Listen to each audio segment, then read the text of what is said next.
Hi, I'm Curious Vedant, and welcome to season 4 of my podcast. Today, my guest is my aunt, Brinda Jayaram, who is the AGM Corporate Communication at Newburgh Anand Reference Laboratory. She has a vast academic experience covering history, journalism, library, and information science, tourism, and marketing management. We share a lot of common interests: history, Harry Potter, and books. Hi, Brinda. Welcome to my show. Hi, Vedant. I'm so glad to be on your show. It's Yeah, an this absolute pleasure. this will be fun. I love history. I So hope I good. can give you some good information. Yeah, you will. Okay, let's start. So, Brinda, most of my guests have had one or two areas of study. I'm curious to know what made you choose such a diverse academic pursuit. Well, as far as I can remember, I've always been like you. I've been very curious. And even when it came to trying to decide what I wanted to study, there were a lot of subjects that I wanted to pursue. And the only thing I was certain of was I didn't want to pick any of the subjects that most of my friends were studying, which would have been either medical or engineering or science. So that's how I started looking at other subjects like history or journalism or tourism. And with each subject, I kept learning more. And every time I learned more, there was that much more that I wanted to learn. And with every opportunity that I got where I could study further, I didn't want to miss that chance. So I kept applying for new courses and I kept learning as much as I could. I think I'm going to do that because I also am very confused on what to do. I want to do history, I want to do science, I want to do engineering, I want to do lots of different stuff. I think if you get the opportunity, you should grab it and learn as many subjects as you can and learn about as many things as you can. Mm-hmm. Of all the subjects that you studied, which one was your favorite? Um, I think of all the subjects, I would say my favorites would be history and tourism, because they do go hand in hand in the way I look at the world. And basically, since I love to travel, and I love to go see ancient cities and architectural monuments, those two ended up becoming my absolute favorite subjects. Even I like history and I also love going to other places. I know. Of all the history I have learned about, I like Greek, Egyptian, and World War II history the most. What are your favorites? My favorite areas of history, I like to focus more on Indian history because it is a culture that I can connect with. And more so, I like South Indian history, the history of the region that I've grown up in and the region that I live in, because I get to see a lot of the relics from that civilization in all the places that I visit. So, yeah, I think my favorite area of study in history would be South Indian history. So I have a few questions for you. Sure, I hope I can answer them. Yeah, I've been to Hampi, and Mm-hmm. over there are lots of ancient temples. Right. Can you tell me the story of a few of them? Well, so I'm not very familiar with the exact story of each of the temples, but I can tell you a bit about how the city came into being and how life could have been in Hampi when it was the capital of the Vijayanagara Empire. Would you like to hear that? Yes, I would. So, with the Vijayanagara Empire, which is the empire that Hampi was the capital of, that empire came into being way back in 1336. So you can probably do the math and see how old that civilization was. It was established by two brothers who are associated with the community that is the pastoral cowherd community called the Yadavas. So these two brothers, Harihara and Bukka, or Hakka and Bukka as they're popularly called, set up the Vijayanagara Empire. And at its peak, that empire was ruling over the entire South India, which is a huge area that includes Karnataka, Telangana, Andhra Pradesh, Tamil Nadu, Kerala, Goa, and parts of Maharashtra as well. This um, this kingdom, this empire, was very strong for over 200 years. And the kingdom is said to be so rich that in Hampi, since you said you visited Hampi, outside the Virupaksha temple, you have the marketplaces. It is said that those marketplaces, people would sell gems like diamonds and emeralds and rubies, the way we would see dry fruits in our markets. So the kingdom was so prosperous that gems and gold and diamonds and other precious items were sold like everyday items.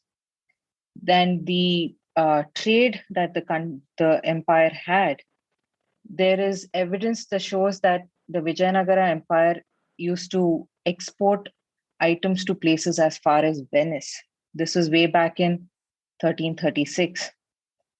And the entire complex that you see in Hampi, the royal complex with the Virupaksha temple, the Vittala temple, the stone chariot, and all the other the step wells, they are all made possible because of a lot of administrative um, genius that was there during the time, which also brought in a lot of water management systems. Because if you've seen Hampi, it is a very dry place, isn't it? Even though the Tungabhadra River is close by, it is a very dry area. So they brought in irrigation where the the fields could be irrigated throughout the year.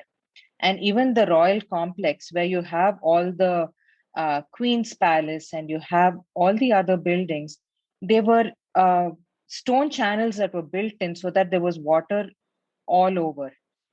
And another very interesting part about that uh, dynasty and that region was that if you remember your Jaishi Pati told you how she loves to sing Carnatic music. Did you know that Carnatic music actually was developed to the form that we know today during the Vijayanagara Empire? So that Wow, is I a didn't know so yes, it is, and a lot of very famous poets who composed a lot of songs that are sung even to this day were given patronage by the Vijayanagara kings. Wow, Yes, that's so fascinating. I find it very interesting too. Do you know anything about World War II history? I don't know a little about it. I'm kind of confused why Hitler wanted to invade Poland. Okay, so to understand that, you need to go back a little ways to the end of World War One. So in World War One, when the war ended, there was this thing called the League of Nations that was set up. This was something like the United Nations, but in a very smaller format. And the purpose of the League of Nations and the Treaty of Versailles, which was the peace treaty that was signed at the end of World War One, was a way for Europe and the countries that were affected by the war to sort of rebuild themselves and come back to a normal state of life. But what happened during this Treaty of Versailles and by the League of Nations was that Germany was held responsible for all the damage that was caused during the war, because Germany was one of the main aggressors even during World War One. What happened as an outcome was that even after the war ended, Germany was not treated as an equal by the other members of the League of Nations. And they had a lot of sanctions put against them, which is why the entire country had a sort of a negative approach. They were feeling left out, they were feeling ostracized to a point where they wanted any sort of an opportunity where they could get back onto an evil footing. So it was this sort of environment of displeasure in which Hitler found an opportunity to come into power, and he was able to influence the public because their sentiments were something that he was able to connect with and get them on to his way of thinking. And it was all that sentiment that sort of paved way to Hitler coming into power and launching his campaign, which started with invasion to Poland. The reason why Hitler came into power was also because the environment in Europe at the time was very anti-Germany. So it was easier for him to, make a foothold in that community and sort of get his following in place. I know who won the war at the end and how they won. Mm-hmm. So basically, the Allies won, and then in the Axis, there was Japan, Mm-hmm.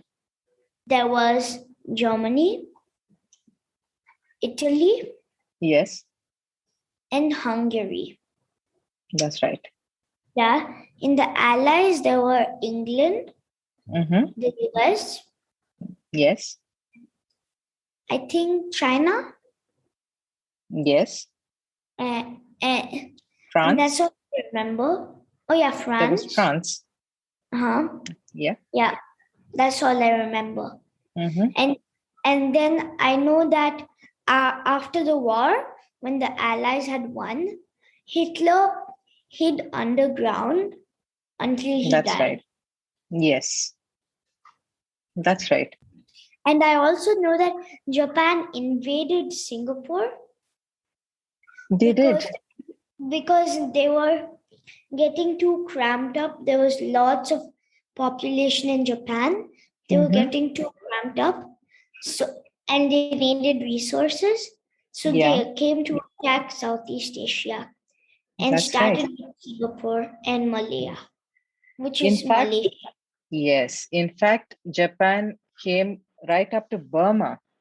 They invaded up to Burma. In fact, the British and the Indian forces, towards the end of the war, around 42, 43, they actually had a battle in Burma where they fought the Japanese army.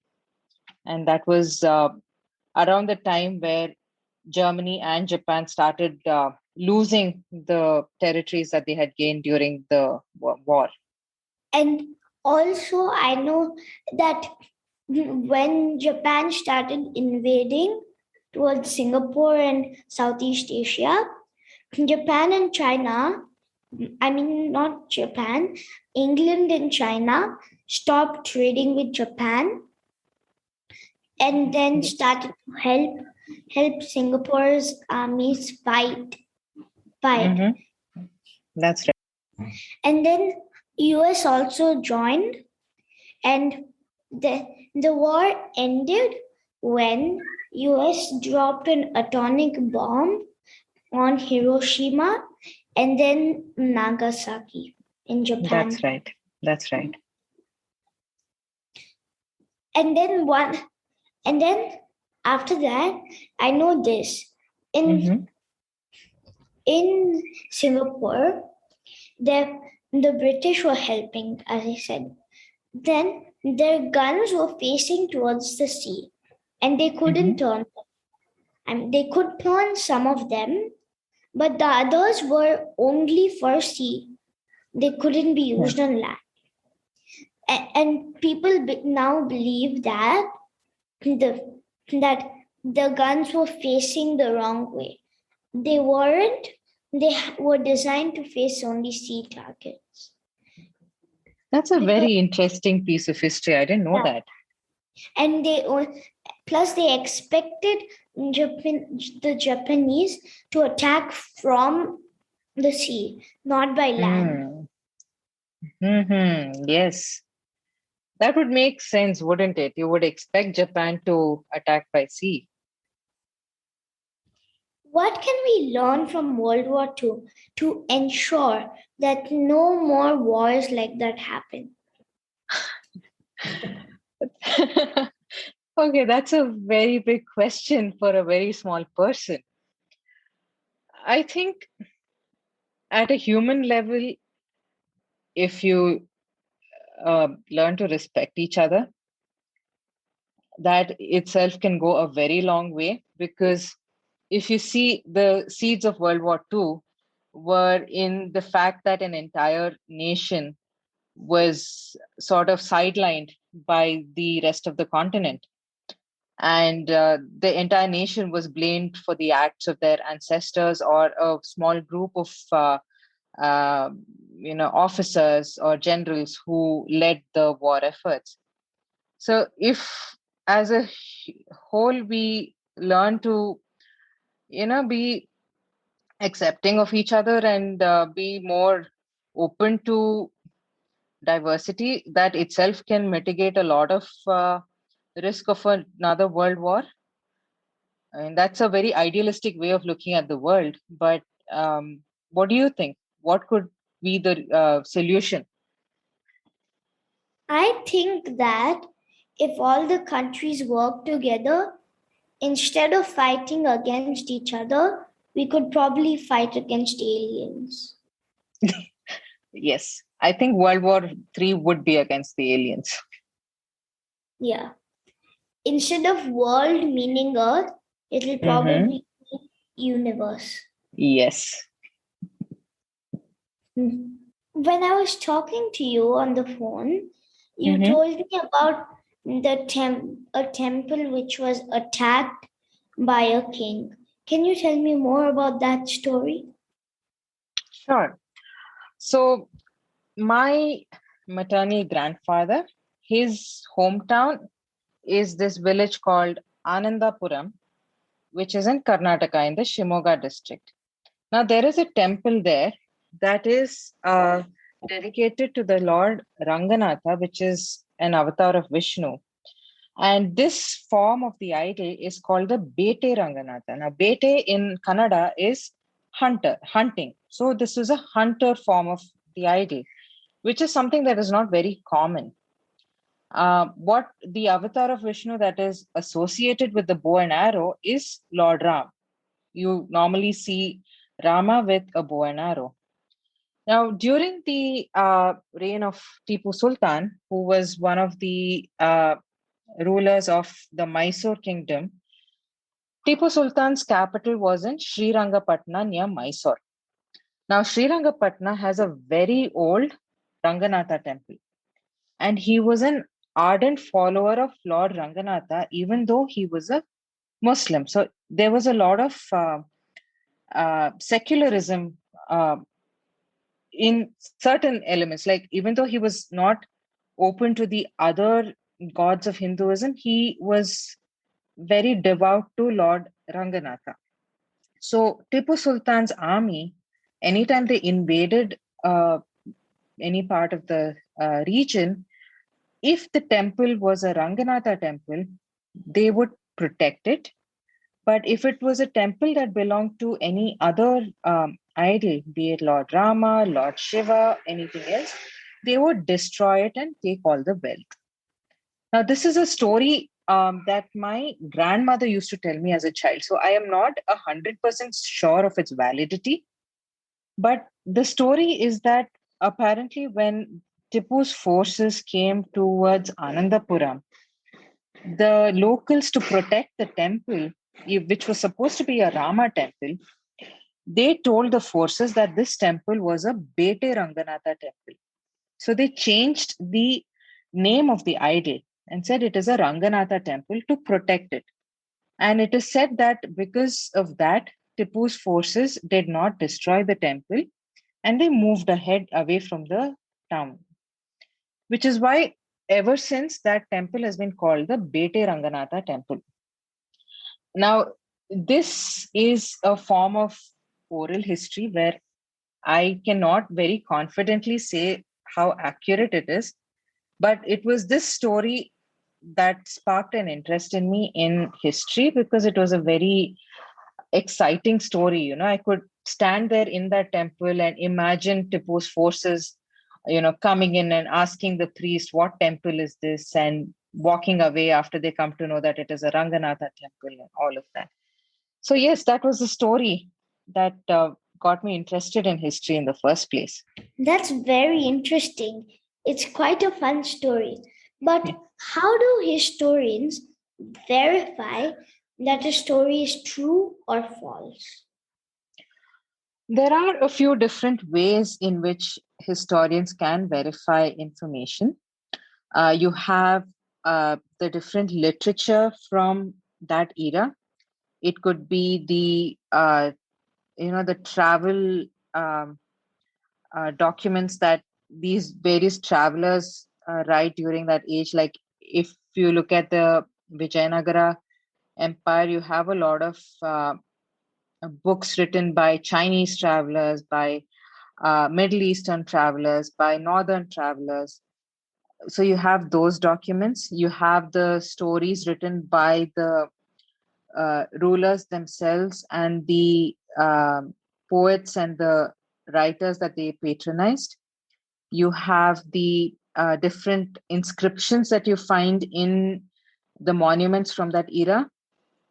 You have archaeological evidence where when you excavate an area, the artifacts that you find, be it coins, be it pieces of pottery, the grains, all of that give clues to what the story could be. So when you take all these different pieces along with stories like the one that I told you, which may have a small amount of truth in them, it becomes easier for historians to make an educated guess on what that life might have been. And the more evidence they get through excavations, through literature, through inscriptions, and through local legends, they are able to make more sound judgments on how life was back in the day. Well, now that I know that, I'm almost complete.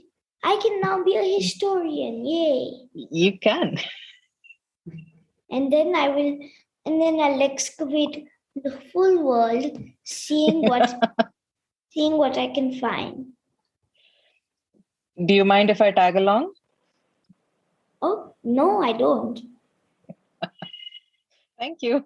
Coming back to your history, what did you want to be as a child? As a child, I actually wanted to be a doctor. I wanted to be a microbiologist because my grandfather was a microbiologist. But then at around when I entered high school, I realized that I did not want to study medicine because it wasn't my style of studying. I felt was not suited for the amount of work medicine requires. And I started looking at other options.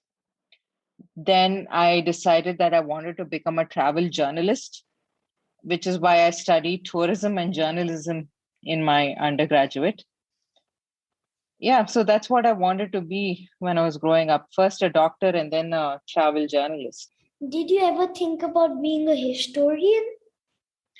I did. In fact, after I did my studies in library and information science, I was actually looking for universities where I could go and study how manuscripts, which are your very, very old documents, how these manuscripts are preserved and how people can gain insights through manuscripts. So I was looking at becoming a historian of literature, but my efforts didn't pan out, and I decided to um, change my line of study and went back into tourism and marketing.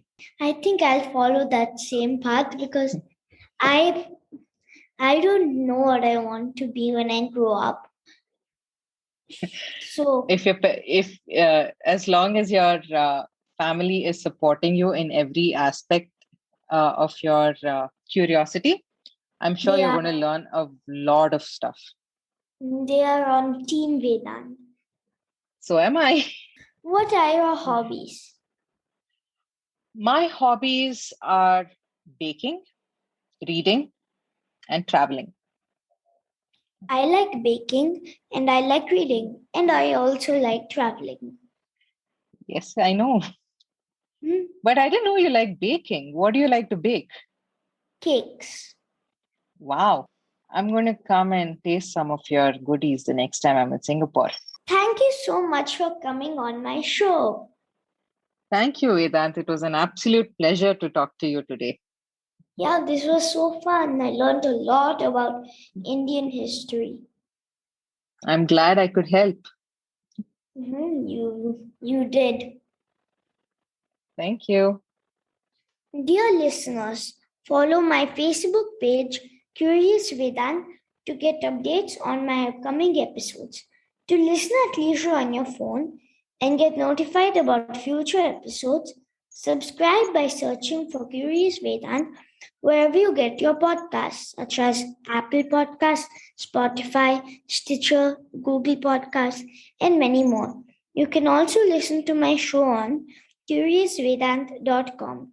Thank you for listening to Curious Vedant, and don't forget to rate and leave comments